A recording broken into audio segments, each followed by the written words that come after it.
दोस्तों, गौतम बुद्ध की बहुत सी शिक्षाप्रद कहानियां आपने सुनी होंगी। आज हम आपको गौतम बुद्ध की एक ऐसी कहानी के बारे में बताएंगे जो आपको जीवन में सफल होने के लिए बहुत काम आएगी। भगवान बुद्धा की इस कहानी के जरिए आप जानेंगे कि सफल होने के लिए किसी व्यक्ति का सिर्फ मेहनती होना काफी नहीं होता, बल्कि एक व्यक्ति में और भी कई ऐसे गुणों का होना जरूरी है जिनकी मदद से वो खुद को सफल बना सकता है। इस जीवन में हम सभी किसी ना किसी काम में सफलता पाना चाहते हैं, लेकिन कई बार बहुत मेहनत करने के बाद भी हमें सफलता नहीं मिल पाती। ऐसा हम सभी के साथ होता है। कई बार हम असफल होने की वजह से काम को अधूरा छोड़ देते हैं और कई बार हम असफल होने के डर से किसी काम को शुरू ही नहीं कर पाते।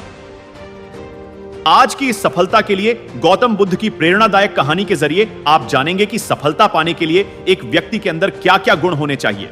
एक बार की बात है, गौतम बुद्धा अपने कुछ शिष्यों को साथ लेकर प्रवचन देने के लिए एक राज्य से दूसरे राज्य की तरफ जा रहे थे। सफर बहुत लंबा था, तो वो अपने साथ पहले ही खाने पीने की सभी चीजें लेकर चले। सफर के दौरान उनके एक गांव मिला जो कि पूरी तरह से खाली था। चारों तरफ सिर्फ झोपड़ियां और सूखे खेत ही थे।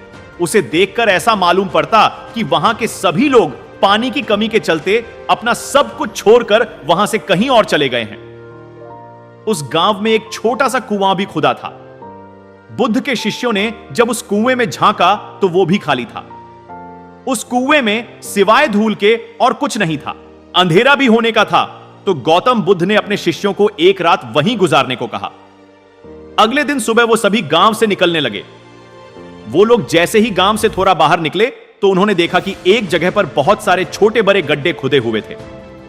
वो थोड़ा और आगे बढ़े तो उन्होंने देखा कि वहां हर थोड़ा दूरी पर वैसे ही सैकड़ों छोटे छोटे गड्ढे खुदे हुए थे। गौतम बुद्ध भी ये सब देख रहे थे, लेकिन वो इस बारे में कुछ बोले नहीं। उनके शिष्यों के मन में यह सवाल आने लगा कि आखिर यहां इतने सारे गड्ढे क्यों बनाए हुए हैं? ऐसा करने की क्या वजह हो सकती है? अपने मन को शांत करने के लिए एक शिष्य ने गौतम बुद्ध से वहां बने गड्ढों के बारे में पूछ ही लिया। गौतम बुद्ध ने अपने शिष्यों को बताया, इस गांव की परिस्थिति देखकर पता चलता है कि इस गांव में कुछ समय पहले पानी सूख गया होगा और पानी की तलाश में ही यहां इतने सारे गड्ढे खोदे गए हैं। जिन लोगों ने ये गड्ढे खोदे उन्होंने मेहनत तो बहुत करी, लेकिन किसी ने भी धैर्य नहीं दिखाया। अगर उन लोगों ने धैर्य के साथ सिर्फ एक या दो जगह पर गहराई तक खोदा होता तो उन लोगों को पानी मिल जाता, लेकिन वो लोग थोड़ा थोड़ा खोदते रहे और जब पानी नहीं निकला तो दूसरी जगह खोदने लग गए। इस तरह उन्हें कहीं पर भी पानी नहीं मिला और उन्हें इस जगह को छोड़कर जाना पड़ा। इस बात को आगे बढ़ाते हुए गौतम बुद्ध ने अपने शिष्यों को समझाया कि किसी भी काम में सफल होने के लिए हमें सिर्फ मेहनत ही नहीं करनी होती, बल्कि कई बार धैर्य रखकर उस काम को करते रहना होता है।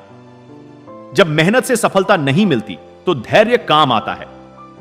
जिस व्यक्ति के अंदर धैर्य होता है वो सफलता भी पाता है। असफल होने पर बार बार अपने कार्यों को बदलते रहना हमें सफलता से और दूर कर देता है।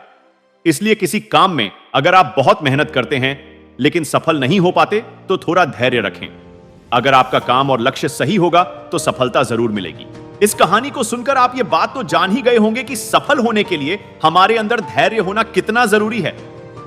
जिस तरह बगुला मछली की तलाश में धैर्य के साथ खड़ा रहता है, उसी तरह हमें भी मेहनत और धैर्य के साथ अपने काम करते रहना बहुत जरूरी है। आज काम शुरू करा और 10 दिन बाद मालामाल हो गए, ऐसा बहुत कम होता है।